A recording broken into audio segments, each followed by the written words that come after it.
शुभ प्रभात दोस्तों।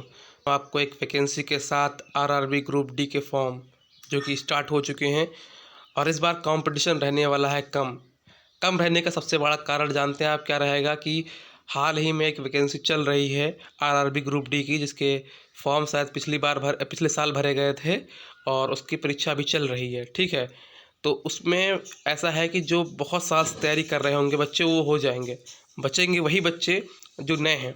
ठीक है, और नए बच्चों के बीच आप भी नए हैं तो आपका भी कंपटीशन उन्हीं बच्चों से होगा जो नए बच्चे हैं। और बहुत सारे बच्चे इस बार भरेंगे नहीं, क्योंकि कारण ये रहेगा कि उनको आकलन हो चुका होगा कि इसमें मेरा नहीं होने वाला। वो अपनी जो किसी वैकेंसी की तैयारी कर रहे होंगे उसमें लग जाएंगे। हो सकता है भर भी दे, लेकिन फॉर्म की संख्या कंपटीशन को जाहिर नहीं कर सकती। मान लीजिए 50 लाख फॉर्म भी आता है, उसमें पढ़ने वाले 2-4 लाख ही बच्चे होते हैं जो तैयारी कर रहे हो। इस बात को अच्छे से समझ सकते होंगे। ठीक है, तो 22,195 पोस्ट है। आप फॉर्म फिल कर दीजिएगा, लास्ट डेट का इंतजार मत करिएगा। और इसमें जो जनरल साइंस आता है वो अच्छे लेवल का आता है, तो आपको अच्छे से पढ़ना होगा अच्छा स्कोर करने के लिए। ठीक है, हम आगे बात करते हैं एप्लीकेशन फॉर्म फीस की।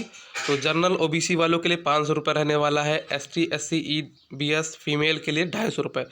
और आपका सिर्फ उसमें 100 रुपये कटता है एग्ज़ाम के बाद। अगर आप एग्ज़ाम नहीं देंगे तो आपको कुछ वापस नहीं मिलता है। अगर आप एग्ज़ाम दे आते हैं, आपने मान लीजिए जर्नल से हैं और आपने 500 रुपये कटाए हैं, तो आपके मात्र 100 रुपये काट के और बाकी 400 रुपये आपके वापस आ जाते हैं उसी आईडी पे, ट्रांजेक्शन आईडी पे जिससे आपने फ़ीस कटवाई होती है या फिर आपने उसमें वो डेटा सेव कराया होता है। ठीक है, बाकी एसटी एससी ईबीएस और फीमेल में भी सेम रूल काम करता है। ठीक है, ओबीसी में भी।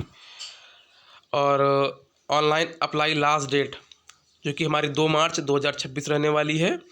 और इसमें हाँ, एक बात बताना मैं भूल गया कि इसमें अगर आपको जाति प्रमाण पत्र जो लगेगा वो सेंट्रल वाला लगेगा। ठीक है, तो अगर नहीं बनवाया है 2 मार्च तक टाइम है आपके पास। आज 3 फरवरी है जहाँ तक, और 1 महीना आपके पास आराम से है, तो आप इसको बनवा लीजिएगा और लास्ट डेट का इंतज़ार मत कीजिएगा, जल्दी से बनवा के इस फॉर्म को फिल कर दीजिएगा।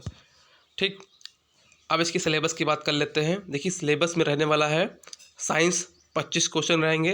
इसके साइंस के अच्छा लेवल रहता है इसमें, और आपको अच्छे से पढ़ना पड़ेगा साइंस। और स्कोरिंग सब्जेक्ट है, अगर आप अच्छे से पढ़ ले जाते हैं तो अच्छा स्कोर कर ले जाएंगे। रीजनिंग 30 क्वेश्चन आने वाले हैं, मैथ 25 क्वेश्चन होंगे। रीजनिंग का इतना अच्छा लेवल नहीं देखने को मिलता है इसमें। आप आराम से, अगर आपने पढ़ा है, प्रैक्टिस की है, आपके पास स्पीड है, आराम से कर ले जाएंगे। देखिए, 90 मिनट का ड्यूरेशन रहती है, तो आपको रीजनिंग और मैथ तेज़ी से करना होगा। ठीक है, क्योंकि रीजनिंग और मैथ के क्वेश्चन आपको हो सकता है थोड़ा सा उलझाएं, टाइम ले लें, 90 मिनट पता नहीं चलेगा कहाँ चले गए। तो इसलिए रीजनिंग और मैथ की अच्छे से प्रैक्टिस कर लेना।